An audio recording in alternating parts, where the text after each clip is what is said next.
hammasi o'zinikini maqtavratda dedim. Haqiqatda ham shunaqa shu hayotda bo'lsalaring keraksizlar. Hamma o'zinikini maqtaydi. Lekin buni tarkibini o'rganganimdan keyin bunaqa tarkib hech qayerda yo'q, boshqa mahsulotda yo'q. Buning ustida hozir men sizlarga bu narsani aytmoqchiman. Bu kompaniyaga darrov kirib kelmadik. Chunki kompaniya ko'p. Reklama va televizor ham reklama, dori hamma yo'q, maxsus gazetalar, dori ishonch ham yo'q bo'lib qoldi-da. Kompaniya desa, deydigan bo'lib qoldik.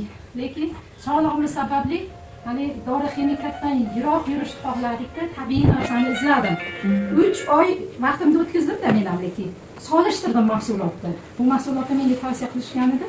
Solishtirdimki, buni tarkibi nima ekan?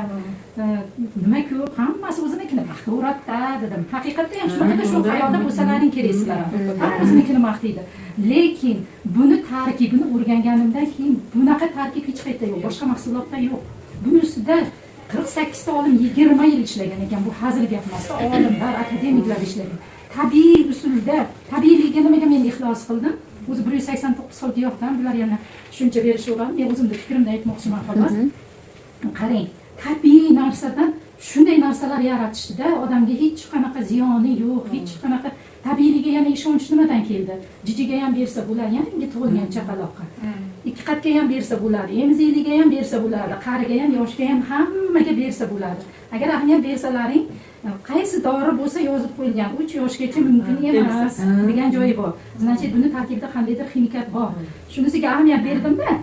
Xullas kalom tabiiyligiga 100% ishonch bo'ldi. Endi tarkibi zo'r, giyohlar, ksanton bor. Hech qaysi mahsulotda ksanton yo'q. Bu ksanton nima ekan deb qiziqib o'qidim. Endi ksanton nima ekan? Kecha yana qayta o'qidim. Oldin tushunardim, faqat rakoviy hujayralarni o'ltiradi xolos deb. Yo'q, faqat rakoviy hujayra emas ekan. Bu qon tomirlarni tozalar ekan. Juda ko'p organizmimizga foydasi juda katta ekan. Shunaqa kuchli narsa ekan. Yana shuni bildimki, shu paytgacha men shuni bilmas ekanman, noma'lum sabablarga ko'ra erkaklarda 35 yoshgacha, ayollarda 30 yoshgacha jigardan ubixinon chiqarar ekan, shuni to'xtar ekan. 35 da, 30 da. Lekin hali ilm buni aniqlamabdi. Nimaga bu bunaqa chiqarmaydi deb. Bu ubixinonni yoshartiruvchi narsa ekan. Qarangki, shu mahsulotning ichiga ubixinonni ham qilishibdi-da, tabiiy.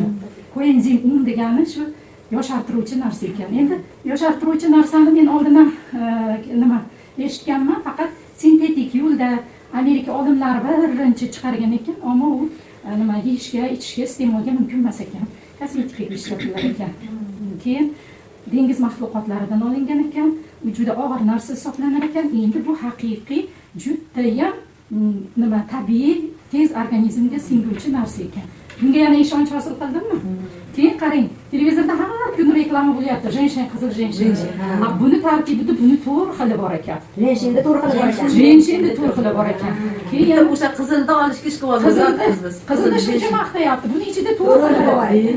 Endi qara, laminalayda hali nima dengiz mahsulotlari bor, laminaridan. Buni ham 44 xili, 40 xili bor ekan. Hali sotyapti-yu, doim nima anaqaga sahrlarga, boshqalarga reklama bo'lyapti-yu, uning ichida 40 xili yo'q. 3-4 xil narsaga shuncha reklamaga qiziqyapmiz. Buni tarkibini men haqiqatda tagigacha yetdim. Keyin qarang, asalari suti bor ekan. Asalari sutini ko'rganmisizlar? Biz asalari ichimizda bilamiz. Asalari sutini olish juda ham qiyin. Uncha narsa u. Bolasiga qo'ygan narsani sidirib olamiz. O'shani mana uncha pensilin shishachasidagi ham paloncha bo'ladi, lekin u juda foydali narsa. Qarang, asalari suti ham bor. Yana qarangki, anor sharbati ham bor ekan. Bu ham mana o'zimiz ichadigan anor narsa ekan. Qori nori danagi yo'q, jahonga mashhur anor sharbati bor ekan. Endi vitaminlar, mikro-makro elementlar, xullas mahsuloti tarkibiga gap yo'q. Zo'r ekan. Unda qaytalarni ham siz o'shani kitobi bormi? Bor.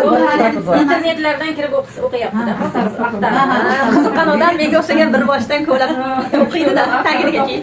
Aytyapman, birdaniga kirmadim. Hamma yo'g'ini o'qib o'rganib, keyin qarasam hech qaysi mahsulotda bunaqa narsa yo'q. Bu tengi yo'q mahsulot ekan haqiqatda. Endi kasal bu ketdi, kasalga o'taydigan bo'lsa, o'rta bilasiz, bankda ishlab yurganimda yonimda bitta kashyogim to'la faqat dori turardi. Men bankda aptechkasi edim. Yoshlar bosh og'risi ham menga kelardi. Azoringiz bormi deb, shu apteka menida. Shu yillar davomida yig'ilganda bu bitta joyimizni davolasa, ikkinchi joyimiz chiqaradi. Bu ximikat bitta joyga foyda qilsa, ikkinchi joyda zararlantiradi-ku. Endi shu holatga kelganmanki, nima doktorlarim telefonda menga назначение qilishadi. Mana Ra'noxon Karimova ham o'zi borib, ko'rib, ichib, endi ishonch hosil qildi doktorim.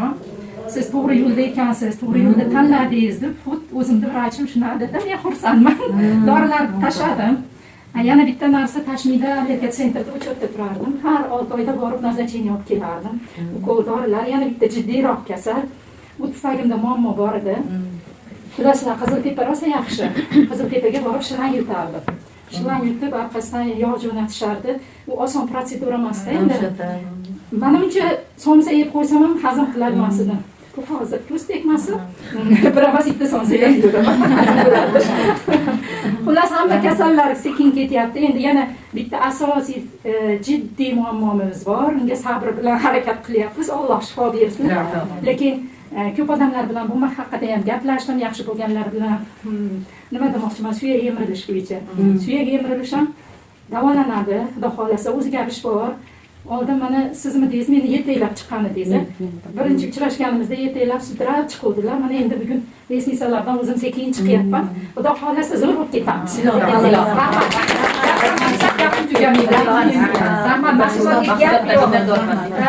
Hammalaringga rahmat.